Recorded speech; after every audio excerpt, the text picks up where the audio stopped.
Mira, nosotros hemos como conversado mucho alrededor de finalmente qué es lo que ofrecemos y sentimos que más allá de un tema estético o de un tema de salud, porque hay gente que consume los productos por un tema de salud y hay otros que es un tema estético, para nosotros es un ejercicio mucho más como desde la autoestima y es como entender que al final la piel habla. Hay una quiebra familiar, somos 4, esto es muy difícil y básicamente pues estábamos 2 mayores en la universidad además pues que en ese momento era muy difícil pues como asumir el tema, y mi hermano y yo dijimos no, pues nosotros empezamos como a trabajar y yo arranqué a trabajar y a estudiar toda la carrera. En algún momento determinado en el periódico salió un anuncio que decía McDonald's llega a Medellín, estábamos buscando equipo y salían las condiciones, yo leí y no cumplía como con casi ninguna de las condiciones y llamé a mi hermano y como charlando le dije, aplicamos a esto. Me dijo, dale, apliquemos a esto. Entonces mandamos la hoja de vida. Nos llamaron a los 2, me fui para Bogotá al entrenamiento de McDonald's, en mi propio reality, básicamente te ponen 5 por apartamento, a convivir con otros 4 desconocidos que tú no tienes ni idea quiénes son, qué hacen, cuáles son sus costumbres, cuáles son sus hábitos, y a competir además, o sea, no solo estás viviendo, estás compitiendo. Bueno, una experiencia, como digo yo, la juventud puede con todo. Sí, además ya habíamos perdido el miedo a lo digital y ahí fue que arrancamos como un plan de expansión muy fuerte en tiendas. Hoy tenemos 155 tiendas. Entonces, pues imagínate, arrancamos con 35 y después de 5 años llevamos 155 y este año vamos a cerrar con 180 tiendas más o menos. Eso es, ya es una dinámica de negocio de buscar los locales, de hacer las negociaciones, de hacer los montajes.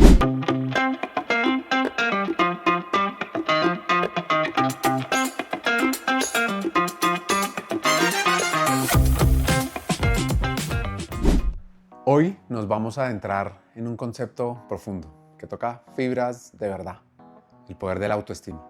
No el concepto vacío que a veces vemos en redes sociales, sino el verdadero, el que define cómo nos paramos frente a la vida, cómo enfrentamos desafíos, cómo nos cuidamos y cómo sanamos cuando la vida nos sacude.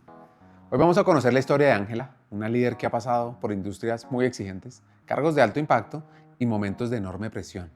Y lo que realmente, para mí, marca su historia, más que los logros en su hoja de vida, es la forma como ha construido, defendido y sostenido su sentido de valor propio. Y cómo eso se ha reflejado en su manera de liderar, de acompañar, de estar con equipos y de impactar vidas. Esta historia nos invita a entender que la autoestima no es un lujo, es una necesidad básica. Porque cuando alguien no cree que es valioso, además de que se rompe por dentro, muchas veces deja de participar en la vida. Se retira, se calla, se apaga. Y eso nos duele, nos tiene que doler como individuos, como organizaciones y como sociedad. Aquí, en este episodio, vamos a explorar qué significa construir espacios donde la gente pueda recuperar su confianza, sanar sus heridas y reconocerse como valiosa. No solo por cumplir estándares imposibles, sino sobre todo por ser quienes son. Alístate, acomódate, estés trotando en el carro, trabajando, para una conversación que es tan empresarial como humana. Porque al final del día, liderar no es lograr los resultados, es sostener a las personas en su camino a convertirse su mejor versión. Pues esta historia arranca con Ángela creciendo entre 2 mundos que marcaron su carácter. Su papá, de una familia numerosa y apasionada por la naturaleza, un hombre incansable siempre soñando y haciendo, hoy está jubilado, pasa los días reconstruyendo una finca en las afueras de Medellín, que había quedado abandonada por la violencia, y allá cada día para él es un proyecto, una nueva foto para mostrar su avance. Y por el otro lado está su mamá, y una familia un poco más pequeña, una mujer trabajadora, determinadísima y valiente. Y aunque se separaron cuando Ángela tenía apenas 8 años, sus padres lograron mantener una buena relación, mostrando que los desafíos pueden enfrentarse con madurez. Para Ángela, ambos fueron y siguen siendo un ejemplo de perseverancia, de pasión y de transparencia. Y eso, reconoce ella, ha sido una de sus mayores fortunas. Pues bueno, por supuesto que la separación a ella le dio muy duro, sobre todo en una época donde era mal visto, no era lo típico. Arranquemos con el episodio. Sí, no era lo normal. Pues Sí. en el colegio yo creo que éramos, sí mucho, en esa época, 2 o 3 de papás separados. Y a mí me marcó mucho esa separación porque de alguna manera era como una familia como muy tranquila, muy bien, y de pronto nos vamos a separar. Entonces me marcó mucho pues como la separación.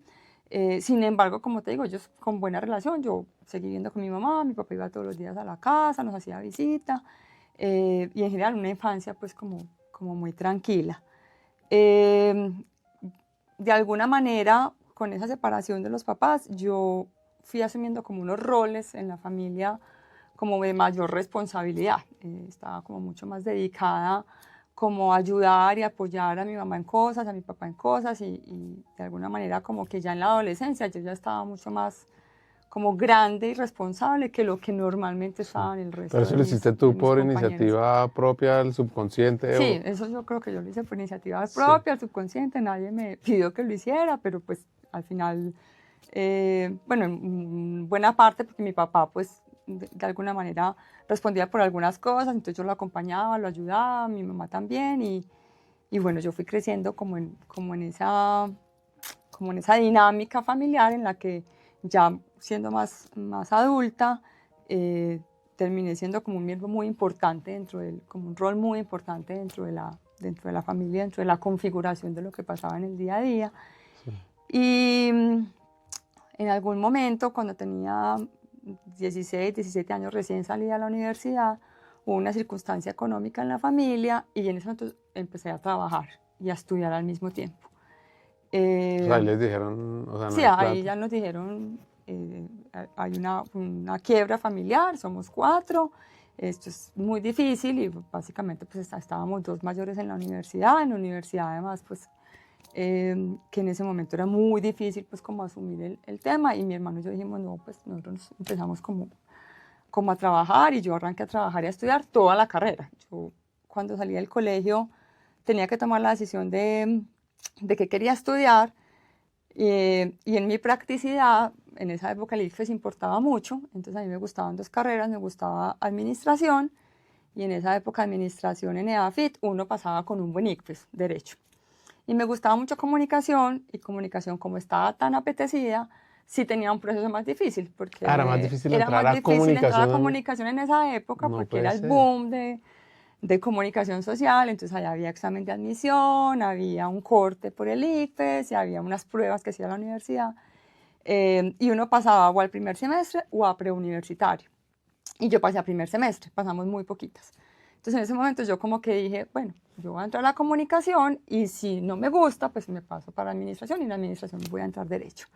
Y justo en ese momento, cuando ya estaba como en el segundo año de carrera, fue que pasó el tema económico, entonces ya como que yo ni siquiera pensé como si me gusta o no me gusta, sino que yo ya seguí la carrera trabajando y estudiando, y cogía poquitas materias, y arranqué a trabajar, estudiaba en la universidad, no sé, de 6 a 8 de la mañana, 8 a 10, a las 10 me iba para un almacén de discos en el que trabajaba, estaba de ¿En 10 en qué? Distronics, que era como, en esa época no existía Tower Records, es que los que Todavía estaban, no no, estaba todavía no Tower estaba Records. Tower Records, sí. Ok. Tower Records fue la competencia de Distronics, y yo le digo a la gente que los dueños de esa compañía eran muy visionarios, porque yo tenía como el cargo de relacionamiento al cliente, es decir, era como una niña chévere que estaba en la tienda, que se encargaba de atender los clientes VIP, de hacer seguimiento a los discos que pedíamos a otras partes del mundo, de llamar como un CRM, de llamar a contar lo que Sí, llegaba, sí. o sea, era de verdad Atención a esta oportunidad que la marcaría de por vida. Un momento donde conseguir trabajo no se hacía por LinkedIn ni bolsas de trabajo virtual. En algún momento determinado, en el periódico salió un anuncio que decía, McDonald's llega a Medellín. Estábamos buscando equipo, y salían las condiciones, yo leí y no cumplía como con casi ninguna de las condiciones, y llamé a mi hermano y como charlando le dije, aplicamos a esto. Me dijo, dale, apliquemos a esto. Entonces mandamos la hoja de vida. Nos llamaron a los 2, entonces era un proceso súper largo. Uno iba primero a un hotel, era un salón gigante, todo el mundo allá, y ellos te contaban qué era, qué iba a pasar, cómo era el programa, cuánto tiempo duraba, cómo era el proceso de selección, cuánta gente quedaba seleccionada, cómo era el entrenamiento. y luego, y básicamente era un programa que ellos llaman Fast Track, que era como sacar un gerente general en un periodo muy corto de tiempo, muy bien estructurado, y entonces en la medida que ellos iban contando como las condiciones del programa y qué pasaba, la gente se iba saliendo del salón. Ya quedábamos pues un grupo más reducido, nos hicieron como unas pruebas, unas entrevistas, y iba saliendo gente del salón. Y en algún momento nos dijeron, bueno, ya ustedes son preseleccionados, se tienen que ir para Bogotá a una prueba. Era un fin de semana, viernes, sábado y domingo. Viernes hacíamos cierre, que era cerrar un restaurante hasta la 1 de la mañana. El sábado hacíamos el turno del mediodía, como de 12 a 9, y el domingo hacíamos apertura. Y era el fin de semana donde literal, o sea, te sacan la leche. Pues, o sea, te miden el estrés. Te miden el estrés en tu máxima expresión, te ponen a hacerte todo. Además te ponen a hacer todo lo más maluco, o sea, a limpiar lo que no quieres limpiar, a lavar lo que no quieres lavar. Y yo me acuerdo que yo salí ese viernes y el sábado por la mañana me llamó mi papá y yo le dije, no, esto no es para mí. Pues no, o sea, ni riesgos. Yo estaba en la universidad. Y mi papá se murió de la risa y me dijo, es como un servicio militar, te están probando, no te preocupes, dale, tranquila. Y mi hermano, que es un personaje, me decía, no, dale, vení, sigamos. Pero tu hermano estaba también en el proceso. Mi hermano estaba conmigo en el proceso, sí, o sea, todo el tiempo. ¿Y ustedes están compitiendo o eran...? Estábamos compitiendo porque al final llegaba un solo gerente. Okay. Y yo le cuento a la gente, le digo, yo tuve mi propio reality. O sea, finalmente a nosotros nos escogieron a los dos, nos fuimos 15 personas a vivir a Bogotá, 5 por apartamento, entonces era... 15, pero 15, o sea, no en el proceso de selección, sino ya... No, 15 contratados, o sea, se iban 15 contratados y llegaban 15. Okay. De esos 15 llegaba un gerente general, 2 primeros asistentes, ya toda una estructura. Y ellos desde el principio son súper transparentes. Ellos te dicen, se van tantos, llegan en estas posiciones, porque luego el plan de expansión de ahí, de esa estructura va mercando, pues para seguir con el resto. Me fui para Bogotá 1 año, 15, 5 por apartamento. El estudio, es que yo todo el tiempo iba cogiendo poquitas materias, las que podía coger. En ese momento hablé con todos los profesores y les dije que me dejaran terminar trabajos por internet para terminar el semestre. En una época, pero que no... Que no, eso no existía. Yo creo que a mí me regalaban el semestre. Pues, o sea, me ayudaron. Pues es que era, de verdad, yo era como una abeja. Todo el tiempo trabajaba, iba a la universidad, volvía. Entonces, como que me ayudaban mucho y paré. Ese año yo paré la universidad. Me fui para Bogotá al entrenamiento de McDonald's. En mi propio reality, básicamente te ponen 5 por apartamento, a convivir con otros 4 desconocidos que tú no tienes ni idea quiénes son, qué hacen, cuáles son sus costumbres, cuáles son sus hábitos, y a competir además. O sea, no solo estás viviendo, estás compitiendo. Bueno, una experiencia, como digo yo, la juventud fue con todo. La verdad es que me formó mucho, me enseñó muchísimo.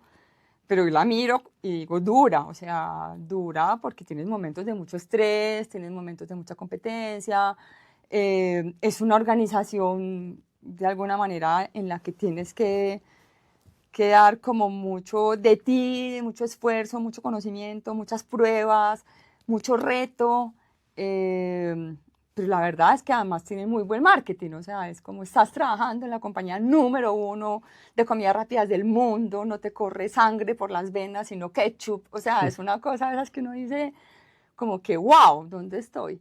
Bueno, y finalmente después de ese año, yo quedé elegida como gerente general.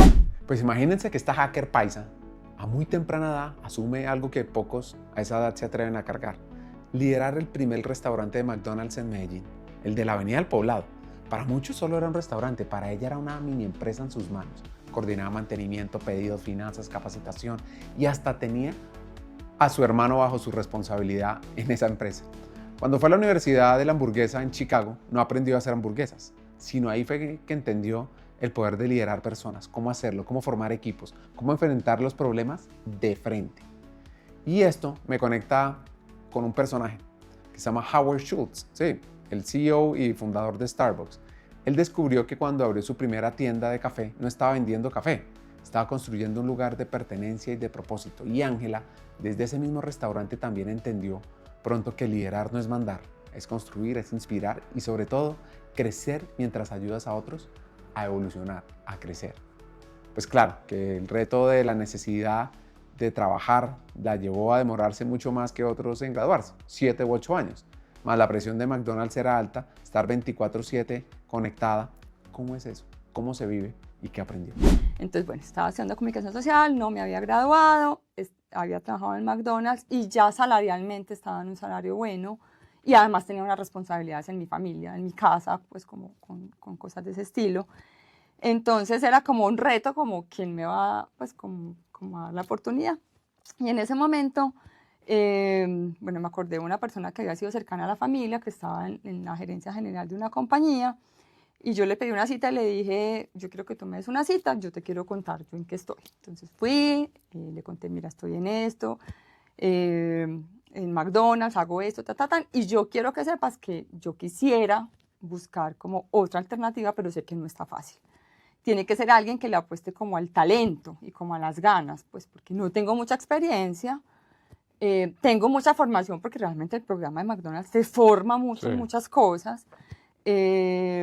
No me he graduado y el salario necesito que sea un salario bueno. Entonces, O sea, como, como que estaba estás viendo la lista del niño la Dios. lista del niño Dios. Y esa persona que además ha sido un súper mentor para mí en la vida, es de las personas que mayor capacidad de escucha tiene, o sea, él se dedicó a preguntarme cómo era el proceso en McDonald's, qué había vivido, qué había aprendido, qué... No, porque además Y yo al creo que para un final gerente aprender de eso es valiosísimo para su propia compañía. Total, y al final cuando terminamos me dijo, mira, yo lo que entiendo es que tú quisieras que yo mire en alguna compañía donde conozca algo, pero antes de eso yo quisiera que te entrevisten en esta compañía. Como yo te conozco familiarmente, pues de muchos años atrás, yo solo voy a hacer una cosa y es, voy a mandar tu hoja de vida a 3 gerentes de negocio y hasta ahí voy a llegar yo. De aquí en adelante, tú te defiendes. Entonces, bueno, me empezaron a llamar a entrevistas. Además era una forma de ver las organizaciones muy chéveres porque a él le fascina conocer gente, así no tenga puestos para la gente. O sea, él tenía como una de sus cosas es que si alguien le hablaba bien de alguien, dice, yo lo quiero conocer, solo porque lo quiero conocer. Sí. Y se quedaba como... Entonces, esa compañía tenía como esa cultura. Entonces, a mí me llamó uno, en ese momento, no sé, el comercial, y me entrevistó todo, y todos me decían, mira, aquí no tenemos puesto para ti, pero te queremos conocer. Cuéntame tu historia, cuéntame qué haces, etcétera, etcétera. Y así yo me pasé como por 3 directores distintos. El comercial, otro que tenía otra unidad de negocio distinta que también era comercial, y el industrial. Sí. El industrial me dijo, no, tú tienes vena comercial. Pero yo no sabía en esa época si tenía vena comercial o no. O sea, yo había trabajado en McDonald's. Y en la disquera. Y en la disquera, en el CRM. Bueno, pasó un tiempo y al tiempo me llamó uno el gerente comercial de una unidad de negocio y me dijo, mira, yo quiero que tú tengas para acá como directora del centro de distribución. Y yo le dije, directora del centro de distribución. O sea, la bodega. Y me dijo, sí, la bodega. Yo le dije, pero es que yo nunca he pisado una bodega. O sea, yo en mi vida he pisado una bodega. Y me dijo, no te preocupes, que al que vas a reemplazar tampoco. Y lo ha hecho bien. Y aprendió.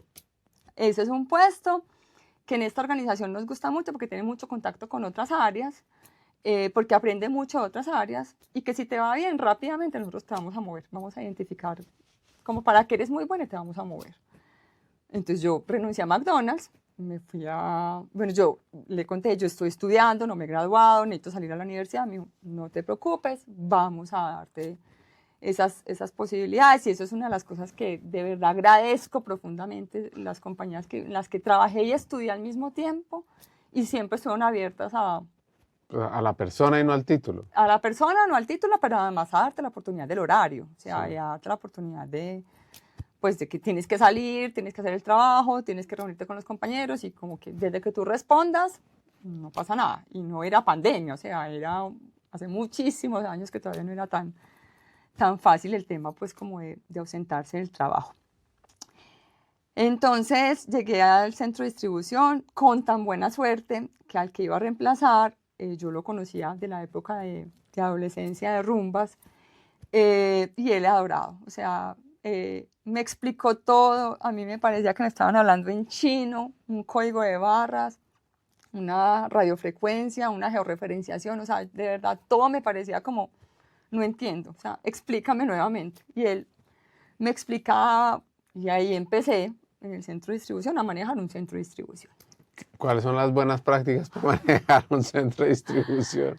No, yo creo que hay un gran aprendizaje que me deja mi McDonald's, y es el McDonald's. Para ser gerente, y fue el año completo que estuve en Bogotá, tú tienes que saber hacer todos los puestos. Tú tienes que saber hacer papas, hamburguesas, cajera, recreacionista.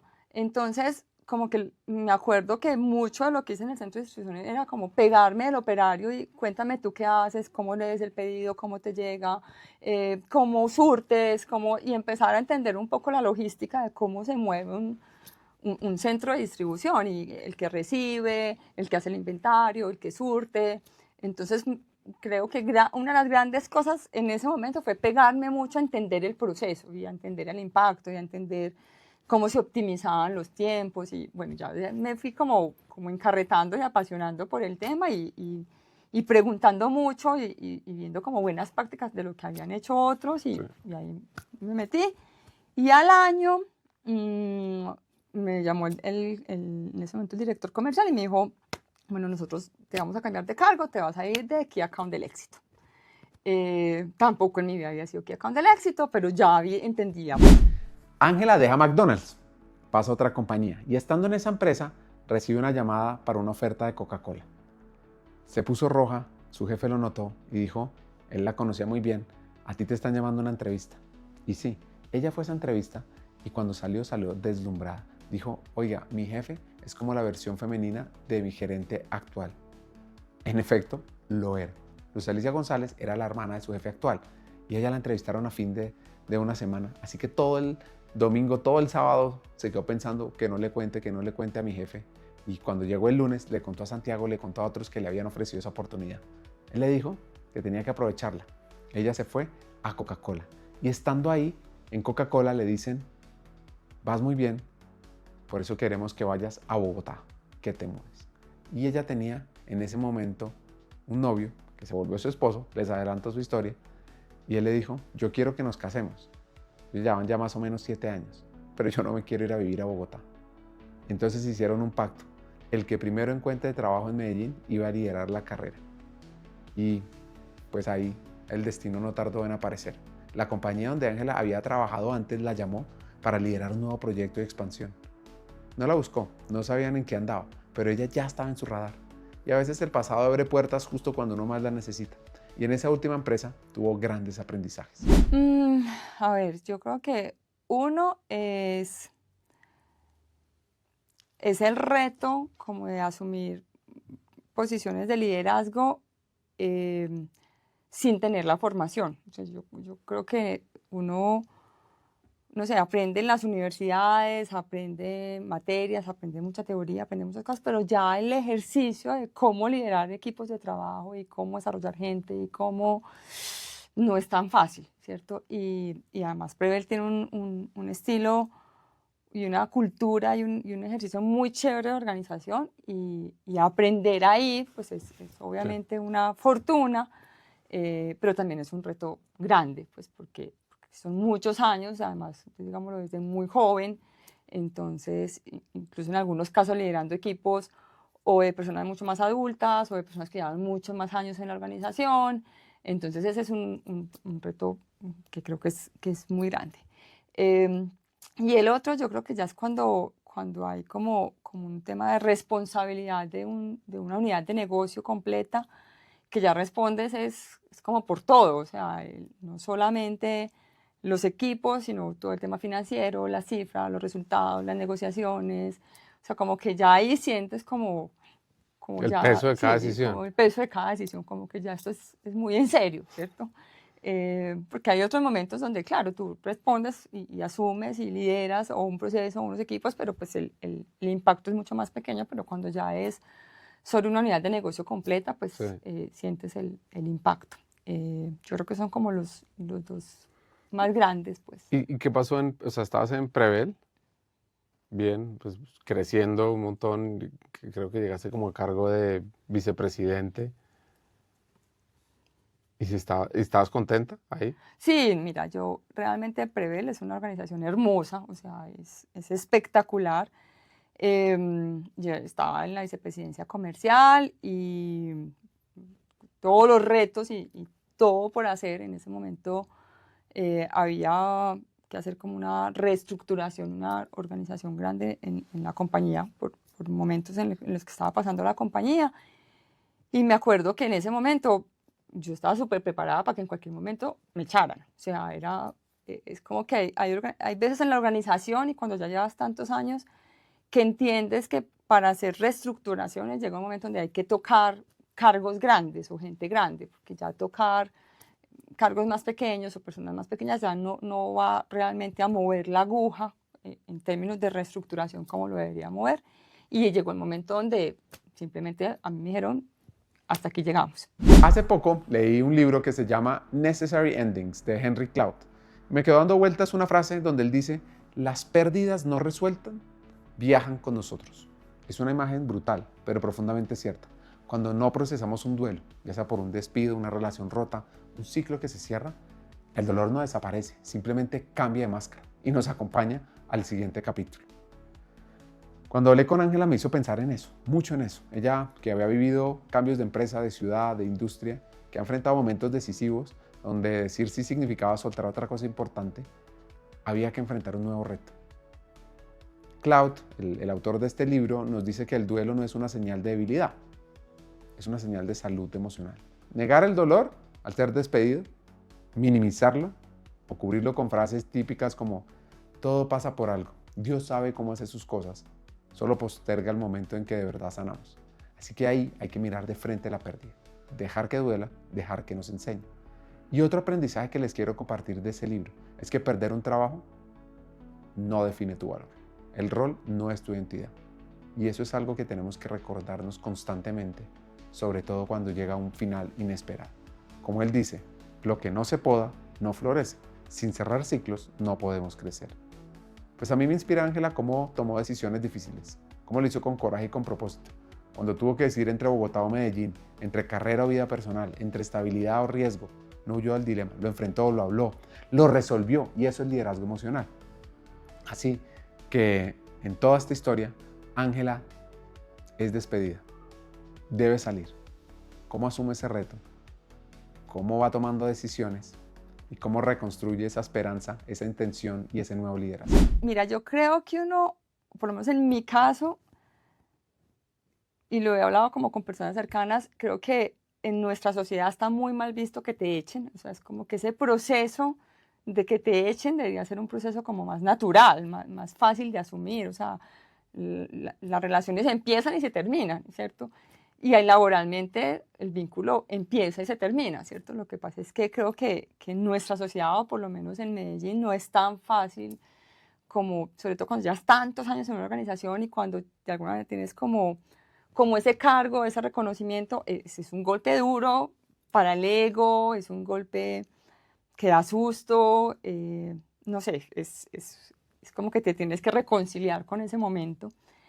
Sin embargo, creo que fue uno, pues, con el jefe que tenía en ese momento, que además es hermoso, súper bien manejado, súper claro, súper entendible la decisión. O sea, yo entendía perfectamente la decisión y en sus zapatos habría tomado la misma decisión. Y dos, creo que con el tiempo y con la madurez, uno le va perdiendo el miedo a que lo echen. Uno como que va cogiendo la confianza de yo seré capaz de hacer otra cosa y de lograr otra cosa distinta y de salir adelante. Creo que cuando estás muy joven, o por lo menos en mi caso, y creo que tiene mucho que ver también como con mi historia familiar y mi historia de vida, tenía mucho miedo a quedarme sin trabajo. O sea, era un poco más un modo de supervivencia, pero llega otro momento en el que uno que me reconocía capaz de aportar, capaz de hacer cosas y como con la ilusión de que algo chévere seguramente iba a llegar.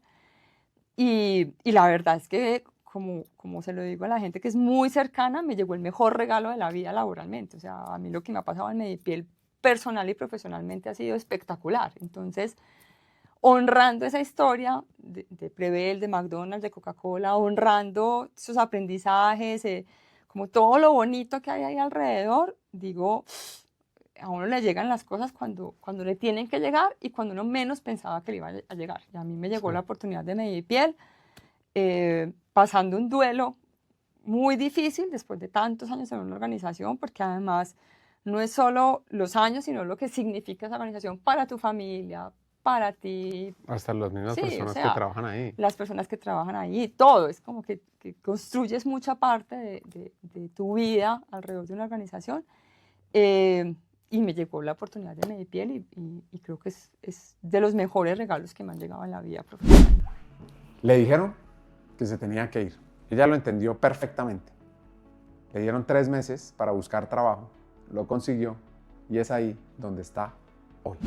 Básicamente porque primero era asumir un cargo en una gerencia general, pues que nunca había estado en una gerencia general, en un negocio en el que nunca había estado. Yo había estado en el negocio de la belleza, pero nunca había estado del lado de retail, siempre había estado del lado de proveedor, y con el 100% de las tiendas cerradas. Entonces me acuerdo que era una sensación todos los días como de levantarme y ver, yo iba todos los días a trabajar presencialmente y ver como al equipo y pensar como de la decisión que yo tome hoy, puede que esta compañía salga adelante o no salga adelante. O sea, era como demasiada confrontación de estaré haciendo lo correcto, estaré haciendo lo adecuado, con muy poca información, porque es que es distinto que te coja eso Sí. en muchos años, ¿no? O sea, tú estás recién desempacado, tienes todas las tiendas cerradas. Además, exacto, tú no conocías el negocio, la gente. Tú no conoces el negocio, no conoces la gente, no conoces los proveedores, no conoces nada. O sea, tú estás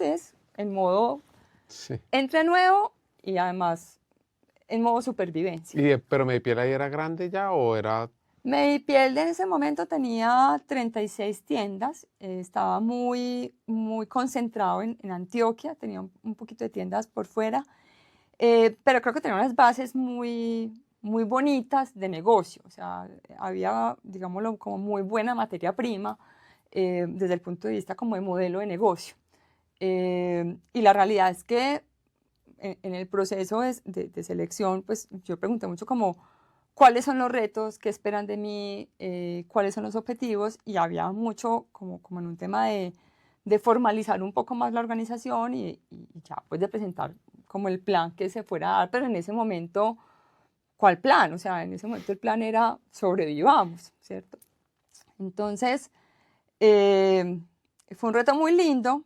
Yo creo que me ayudaron muchas cosas. La primera, haber estado tantos años del lado del proveedor, porque cuando estás del lado del retail es como muy fácil entender qué le está pasando al proveedor y cuáles son sus preocupaciones, cómo lo miden, cuáles son las alternativas que tiene. Entonces, era una conversación muy constructiva, o sea, muy desde, esto lo necesitamos nosotros, pero yo creo que tú lo podrías hacer de esta manera o de esta otra, o tal vez si lo buscas de esta manera.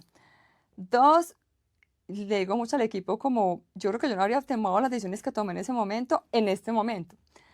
Porque cuando tú tienes vínculo, es muy difícil. Yo hoy hay proveedores con los que tengo vínculo, o sea, que quiero, que admiro, que les agradezco. Entonces, como que en ese momento no. Todos eran iguales, todos eran desconocidos, entonces era como, sirve, no sirve, funciona, no funciona. Era cerebro, derecho, número. Número, eficiencia, productividad, flujo de caja, punto de equilibrio. O sea, eso era lo que hablábamos todos los días. Si miro para atrás, creo que habría hecho cosas muy distintas, de verdad. O sea, yo entré puro cerebro derecho y era modo supervivencia y sentía además como una responsabilidad gigante de qué va a pasar con todo este montón de gente. O sea, y además como pandemia fue siendo como primero estos meses y luego se va alargando y luego se va alargando. O sea, no era una cosa como que uno dijera... Si miro con el retrovisor, claro, seguramente habría tomado decisiones muy distintas, pero en este momento esas eran las que creo que teníamos que tomar. Lo que pasa es que las tomamos muy rápido, con muy poquita información y en muchos casos de una manera, vamos a decirlo, mucho como muy abrupta. Pues como, no sé, yo me pongo en los zapatos de la gente hoy y digo, tan duro, o sea, esta llega nueva, no conoce el negocio en pandemia y cambia A, B, C, D, F sin saber si va a funcionar o no va a funcionar. ¿Y alguno después te dijo algo ya después en la Sí, confianza? claro, total, en la confianza, claro que me han dicho, total, y yo lo entiendo, o sea, y Y lo recibo y miro para atrás y digo, habría hecho cosas distintas. En ese momento hice lo que creía que había que hacer con la información que tenía. Y sobre todo, de verdad, era como muy, más que angustiada, era como genuina preocupación de que esto sobreviva. Así cuando tú estás en un negocio de retail que tiene 35 tiendas, que tus ingresos dependen de las tiendas y tienes todas las tiendas cerradas. ¿Y tenían canal digital? Sí, pero era muy chiquitico. O sea, estaba ya montado, pero era muy chiquitico. Entonces, claro, había que llegar a cambiar, no sé, los turnos de operación en el centro de distribución. Pues el canal digital era muy chiquito y en ese momento tú pedías por digital y a ti no te importaba si el pedido te llegaba en 2 o 3 días. Ahí no, ahí el pedido te tenía que llegar al otro día. Entonces, venga, cambiemos los turnos. O sea, había que cambiar un montón de cosas pues, para soportar la dinámica digital y para soportar lo que estaba pasando en las tiendas. Entonces yo creo que se parte como en varias etapas, digámoslo como la primera, como la etapa de supervivencia. Y en esa etapa de supervivencia hubo momentos donde dijiste, puede que esta compañía, o sea, literalmente no sobrevivió. No, no, no, no, Como no que la hubo, caja no va a dar. no, mira, primero por lo que te decía, primero por una compañía muy sólida, con unas bases. Segundo, una junta y un equipo como humano, de verdad, como con todo el respaldo y como con toda la tranquilidad de esto va a salir bien y además unos proveedores absolutamente como metidos en el cuento de vamos a sacar esto adelante. Y cuando hablo de proveedores, no solamente son los proveedores de productos, son los dueños de los arrendamientos. Yo creo que en esos momentos, como en la vida personal, es cuando de verdad se nota que has construido, porque es cuando te dicen, no, bueno, o sea, vamos a apoyar, vamos a ayudar, vamos a aplazar, vamos a renegociar.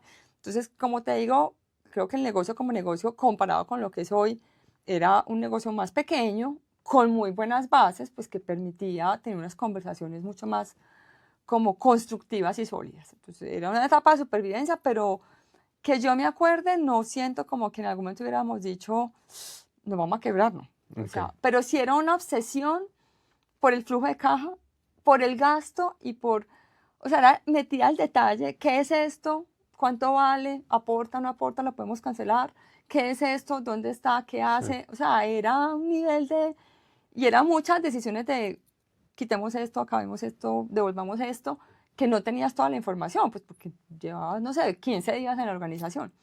Pero creo que al final es pasar de esa etapa a una etapa en la que ya vas viendo como que, ve, no nos vamos a quebrar, o sea, esto Todo va a estar bien. va a estar bien, está cogiendo una dinámica, recuperamos el 100% de las ventas de tiendas físicas con el canal digital, con el call center, ajustamos lo que había ¿El que 100? ajustar, el 100. Ese año, incluso ese año nosotros no decrecimos en ventas, ese año nosotros alcanzamos a crecer en ventas, con un esfuerzo enorme porque era, hazte de cuenta, operativamente, amasar y volver a hacer a la compañía, porque una compañía que está 100% enfocada a tiendas físicas era enfocarla 100% a e-commerce y call center y desarrollar unas competencias en e-commerce y en call center que no necesariamente teníamos.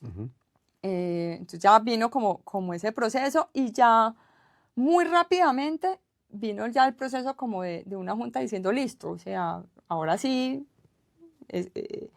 vamos a empezar a formalizar un plan de negocios, un plan de para dónde vamos, qué nos imaginábamos, qué queremos. Y en ese momento lo que establecimos fue, esta es una compañía muy linda, muy local, vamos a volverla una compañía nacional. Vamos a volver una compañía que tenga cobertura nacional, que tenga presencia nacional. Ya han perdido el miedo a lo digital. Sí, además ya habíamos perdido el miedo a lo digital y ahí fue que arrancamos como un plan de expansión muy fuerte en tiendas. Hoy tenemos 155 tiendas. Entonces, pues imagínate, arrancamos con 35 y después de 5 años llevamos 155 y este año vamos a cerrar con 180 tiendas más o menos. Eso es ya es una dinámica de negocio de buscar los locales, de hacer las negociaciones, de hacer los montajes, muy apalancada en muchísima visión, o sea, de verdad yo le digo a la gente como lo que hace un equipo, una junta que te acompañe, que te apoye, que te jalone, que te rete y sobre todo, a mí me decían como, ¿tú qué harías distinto? Y yo, en otros momentos de vida, yo digo, yo entendí en Medipiel, o sea, siempre ha sido muy importante, pero yo entendí en Medipiel de verdad el impacto de rodearte de un equipo de primera, o sea, de primera, es como de eso que yo los miro a todos y digo, es que son unos tesos, o sea, son personas súper, súper entregadas, con ganas, con determinación, con positivismo, con propósito, y como que uno dice, puedo confiar y podemos meter el acelerador a este negocio y esto va a responder. ¿Sí? Es que si no, no serías capaz de meter el acelerador y responder si no hay el equipo que hay. Entonces, ese es básicamente el recorrido, ¿no? Hace un tiempo leí un libro de Nathaniel Brainerd que se llama Los 6 pilares de la autoestima. Y lo que él dice básicamente es que la autoestima no es solo sentirse bien contigo mismo porque sí, sino confiar en que puedes manejar lo que venga y sentir que tienes derecho a ser feliz. El libro tiene 6 pilares, vamos con algunos de ellos. El primero es vivir conscientemente, estar despierto, no pasar por la vida en piloto automático. El segundo es aceptarse a sí mismo, ¿sí? No como resignación, sino como punto de partida. Esto soy yo, desde aquí construyo. Después viene todo el tema de la responsabilidad, dejar de culpar al universo o a los demás por lo que nos pasa. Y de ahí él salta a la autoafirmación. Eso significa tener el coraje de defender lo que piensas, aunque incomode. Hay uno que me gusta mucho y es el quinto, que es vivir con propósito. No ir a la deriva, sino tener metas claras y actuar alineados con ellas. Y por último está la integridad personal, que es brutal. Vivir de acuerdo con lo que dicen que valoras, no solo predicarlo. ¿Por qué traigo todo esto? Porque la autoestima es algo que tenemos que trabajar en todos los talentos que tenemos, empezando por nosotros mismos. Es como un músculo que uno trabaja todos los días, no algo que viene por arte de magia. ¿Y por qué les cuento esto? Pues, por Medipiel.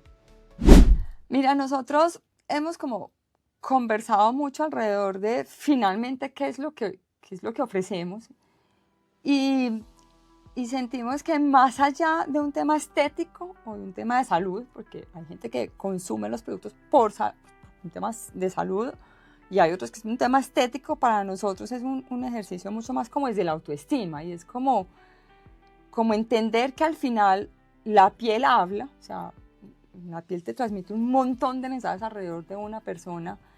¿Y cómo hacemos para que la gente se sienta cómoda en su piel y acepte su piel y la reciba y la contemple y la cuide? Y no sea el estereotipo de la piel perfecta, sino es el estereotipo de esta es mi piel y esto que tengo, cómo lo cuido, cómo lo conservo y además cómo me siento cómodo. Entonces es un ejercicio mucho más de amor propio, de autoestima, de bienestar, de buenos hábitos y no necesariamente desde lo estético. Y adicionalmente, pues es una compañía súper femenina. Nosotros somos alrededor de 850 empleados y el 90% somos mujeres. Entonces también tiene mucho que ver con esa dinámica como de cómo somos embajadoras de eso, o sea, lo importante que es cuidarse, sentirse bien, tener una buena autoestima, tener buenos hábitos, y promovemos mucho dentro de la organización en el día a día con los equipos esos sentimientos como de bienestar, Sí. y como de gratitud y como de estar bien, no, como que trasciende. Nosotros le decimos a la gente, mira, es que no estás vendiendo un protector solar, no estás vendiendo una crema antiedad, tú estás vendiendo algo que va más allá de un tema estético, y es que la autoestima en las personas es todo. ¿Cómo se fue dando esa transformación? ¿Fue algo que pensaron desde el comienzo o cosas que van sucediendo durante el camino del empresario? No, yo creo que no, nunca fue como tan, digámoslo, como que fuera establecido que así iba a ser. Se fue dando. A mí me encanta trabajar con mujeres, me fascina trabajar con mujeres y me encanta el impacto que tiene en las organizaciones trabajar con mujeres, y creo que cada vez lo hemos ido formalizando más y cada vez hemos ido hecho ejercicios ya mucho más contundentes acerca de cómo construir una compañía alrededor de las mujeres y cómo apoyar, pues además porque tenemos muchísimas mujeres, sobre todo en puntos de venta, cómo apoyar a las mujeres en esa dinámica de ser mamás, de trabajar, de tener hijos, de tener esposos, de cómo construimos una organización alrededor de un mundo como muy amable para las mujeres. Porque También yo lo que venía pensando es, ustedes no es como que impacten, o sea, las empleadas que trabajan en Medipiel no es, o sea, tienen muchas necesidades, entonces también la transformación que ustedes pueden generar con ellas y a través de ellas en sus entornos, en poblaciones vulnerables, pues Sí, mira, el impacto es muy alto y adicionalmente una de las cosas que nos ha pasado muy bonito es cuando hemos salido de ciudades principales a ciudades intermedias, a ciudades pequeñas. Es el impacto que tiene abrir tiendas en La Guajira, en Caucasia, en Magangué, en Tunja, en Villavicencio, en Zipaquirá. O sea, de verdad es que es hermoso lo que pasa en ese momento. No solo porque una de las decisiones es la tienda se abre tan bonita como cualquier otra tienda del país. O sea, no es porque la tienda está en una ciudad intermedia que la voy a abrir con diferentes especificaciones, se abre tan bonita como cualquier otra tienda, se ofrece el portafolio más completo posible, pero además es como el impacto que hay en ofrecer unas oportunidades, obviamente para el consumidor, pero también para los trabajadores y los colaboradores como de de un entorno muy digno, de un entorno muy amable, muy amoroso, muy acogedor, o sea, de algo que realmente como que sentimos que toque la vida de... Volviendo al tema de la autoestima, el rol del trabajo y que la gente crea en uno mismo, Ángela nos va a contar a continuación cuál ha sido ese momento más impactante que ha vivido al ver cómo cambia la autoestima de alguien que trabaja en Medipiel. Sí, es que cuando tú ves, o sea, lo que la gente le escribe a uno o lo que los testimonios, lo que pasa en redes, es que al final lo que transforma cuando uno está muy metido y ve, no sé, el impacto de tener un acné severo, una afección de verdad delicada en la piel, una alopecia, una caída de pelo, o sea, es que hay un tema más que estético, es emocional, o sea, es de verdad súper fuerte y cómo contribuyes en una buena parte a, ven, o sea, esto tiene solución, esto hay forma de trabajarlo, consulta al dermatólogo, busca buenos productos, ten una rutina adecuada, sé consistente, créele, o sea, no desfallezca, es todo un ejercicio alrededor, la gente a veces lo ve mucho más light y mucho más estético y cuando uno está tan metido aquí, ve detrás lo que hay de verdad y es un ejercicio de, te cambia y te transforma la forma como te paras frente a la vida cuando tienes una autoestima alta. ¿cómo eres tú como líder, como CEO? ¿Cómo soy yo como líder? No, la verdad es que yo me considero cercana, me considero práctica. Eh, a mí me gusta mucho las entrevistas muy largas, me gusta mucho que la entrevista sea en doble vía y siempre me gusta como, obviamente, conocer las personas, pero mucho que las personas conozcan la organización, conozcan el estilo, me conozcan a mí. Yo les digo siempre a los que estamos alrededor, es como, son como dos mensajes grandes. Es uno, para mí una organización es como una familia. Yo veo es como, ¿qué quiero ver en mis hijas? Es lo que quiero ver en una organización. Es como, así como uno educa a los hijos, uno finalmente transmite eso en una organización. Eh, y lo otro es como, yo no sé si tomamos las decisiones correctas o no, porque al final eso es muy subjetivo, pero al final es como que las que estamos tomando de corazón Sí, sintamos que son las correctas. O sea, yo siempre les digo, puede que nos equivoquemos, puede que tomemos las decisiones que no son, puede que haya personas a las que no les guste, pero si genuinamente nosotros sentimos que es lo correcto, que es el deber ser, que es el camino adecuado, pues estamos actuando como coherentes. Entonces, en esas entrevistas largas y en esos procesos a mí me gusta mucho como alinear mucho las expectativas sí. de qué puedes esperar de mí. Y yo le digo a los que trabajan conmigo, les digo, mira, no soy una jefe muy micromanagement, soy muy mala para el micromanagement, entonces si necesitas demasiado acompañamiento, demasiado seguimiento, demasiado, no tengo problema en que lo conversemos y lo alineemos, pero en mi estilo no es ese mi estilo. Me gusta mucho como confiar en la gente y que para la gente sea rico y sea retador. Soy muy orientada al resultado.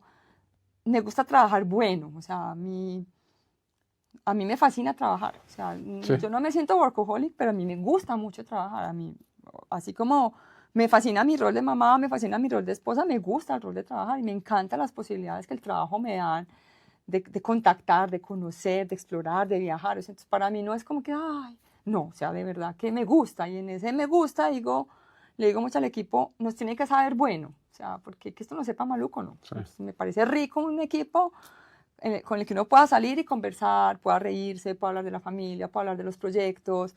Siempre hacemos los comités primarios todos los lunes y siempre ahí el primer rato de comité es conversar el fin de semana, la familia, los proyectos, la decoración, el mueble, la niña. Es como más allá de quién eres, qué haces y por qué respondes. Entonces es como un ejercicio que me gusta. No, yo creo que en general soy exigente. Yo soy una mujer exigente y también hago acuerdos en ese sentido, en términos como de qué espero y qué puedes esperar de mí. No me quedo como con nada, o sea, yo Pero lo como dices. que lo digo, lo voy resolviendo y lo digo y no Sí. me quedo como que, ay, hace 6 meses, no. Eso no, como no soy capaz de trabajar como maluca ni como cargada, entonces yo rápidamente lo digo, lo soluciono y seguimos. Es una de las, yo creo que las características que tengo, que a veces hay gente a la que le puede como impactar porque no estamos tan acostumbrados Sí. a eso. Me gusta recibir feedback, me da mucho susto, pero siempre hago la pregunta de qué quieres ver distinto en mí, qué quieres que yo haga distinto, qué necesitas que te apoye distinto, porque creo que es una responsabilidad también de uno. Y te dicen la verdad, porque también hay veces está como esa parte, el CEO que está acá, entonces yo como le digo lo que quiera que oiga, o le dicen unas cosas que uno dice, uy, ok. No, pues mira, primero, la verdad es que nunca ni me he nombrado CEO, o sea, no, pues es como... Y sí, o sea, realmente, mejor dicho, no, esto que voy a decir, los de gestión humana no les va a gustar mucho, pero a mí el proceso como tal de evaluación, competencia, plataforma, 360, el formalismo, bueno, lo hago y no pasa nada, pero para mí es mucho más importante las conversaciones y el café y la sentada, hablar de cómo te sientes, cómo me siento, qué veo, qué tenemos, dónde... me reta mucho entender cómo otros que trabajan conmigo tienen una forma de trabajar tan distinto. O sea, Sí. es como cómo enfrentamos tan distinto el día a día y como hay personas absolutamente rigurosas, otros que le dan más vueltas. Me reta mucho como entender como los modelos con los que la gente que está a mi alrededor gestiona Para que uno los pueda gestionar bien también. para ¿no? que uno los pueda gestionar bien también, ¿cierto? Y para que uno también pueda saber cómo lo manejo. Y la realidad es que, vuelvo y te digo, eso da mucho susto, yo lo reconozco, o sea, yo termino el café con, ¿a ti qué te gustaría ver distinto de mí? ¿A ti qué te gustaría que hiciera distinto? ¿A ti qué te hace falta? Sí, hay veces que me han tirado unas que uno dice, pero si estás dispuesto a preguntar, pues estás dispuesto a escuchar, o sea, y estás dispuesto a acordar, porque también hay veces en las que puedes acordar, hay veces en las que no puedes acordar, ¿cierto? Pero ese es más o menos como que el estilo. ¿Y cómo te va con gestión humana o con el área de talento? No, muy bien. ¿Cómo pues, cuáles son las conversaciones difíciles que tienes con esa área? Mira, yo tengo un referente espectacular de una mujer que además ha sido súper influenciadora en mi vida profesional, que era la vicepresidenta de gestión humana de Prevel, Ángela Tirado, de la cual hoy soy muy cercana y muy amiga. Entonces tengo un referente en un área de talento muy cercana, muy coequipera, muy transformadora, muy formada en conversaciones difíciles, muy formada en a esta relación le hace falta una conversación. Entonces tengo una relación con el área de talento y de gestión humana súper abierta, súper tranquila. No sé, yo creo que yo hablo todos los días con ella, todos los días. Porque me gusta saber en qué está, qué pasó, qué pasó con este proceso. Voy mucho a tiendas, voy mucho a puntos de venta, hablo mucho con las niñas, entonces hay muchas de las cosas que salen de esas conversaciones que las comparto con María.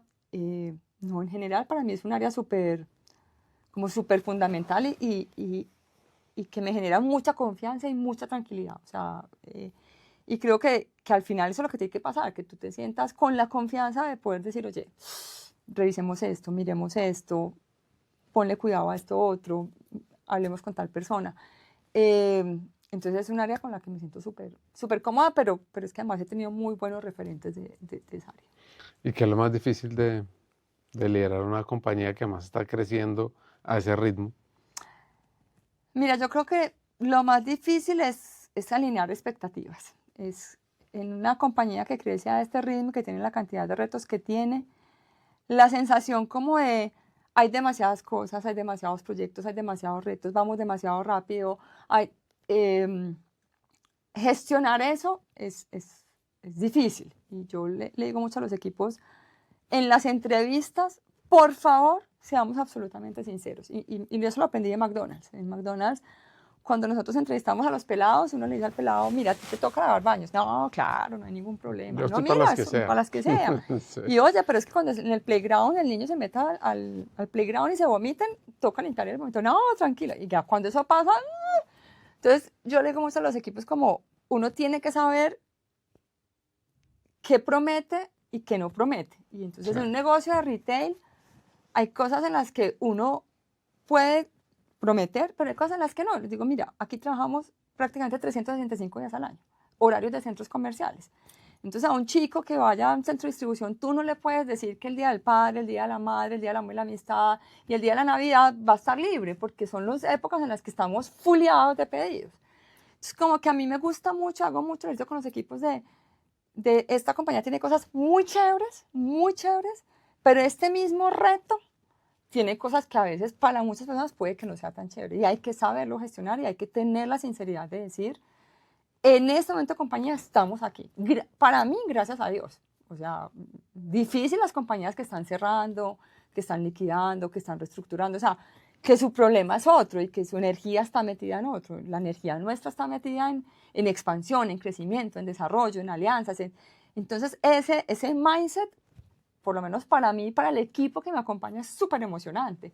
Y si tú no logras que para la organización sea emocionante, se vuelve muy difícil de gestionar, porque se vuelve una conversación alrededor de la intensidad, del recurso, de la velocidad y no del reto, la oportunidad, lo que podemos capitalizar, lo que podemos lograr. Entonces creo que para nosotros ese ha sido el mayor reto.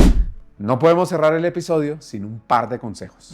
El mejor consejo que me han dado es, mira, ródate de gente muy buena, muy buena. Y me dice, porque los flojos necesitan mucho asistente. Ese es el mejor consejo que me han dado. Y el mejor consejo que doy para mí es referenciar. Yo soy una apasionada de referenciar. Le digo al equipo, salgamos. Esto ya está inventado, otros ya lo están haciendo. ¿Cómo lo están haciendo? Pida una cita, llame, busque. A mí me fascina lo que encuentras cuando vas a otra organización distinta o similar y ves cómo lo hacen.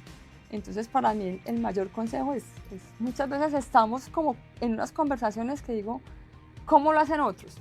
Y pongo a veces ejemplos, les digo, oiga, pero ustedes creen que el éxito con 1000 tiendas en el país tiene, no, esto ya tiene que estar resuelto, venga, vamos a preguntar cómo lo hacen otros.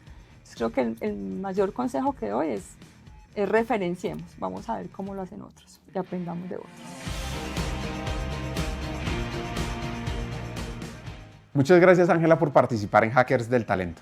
Y aquí vienen mis 5 hacks. El primero, recuerda que la experiencia puede valer mucho más que el título. Ella nos lo recordó desde su historia con McDonald's. 2, que referenciar siempre y no inventar desde cero es un acto de inteligencia y de humildad para crecer los negocios. Mirar hacia afuera, aprender de los mejores y adaptar es una ventaja que pocos se atreven a hacer.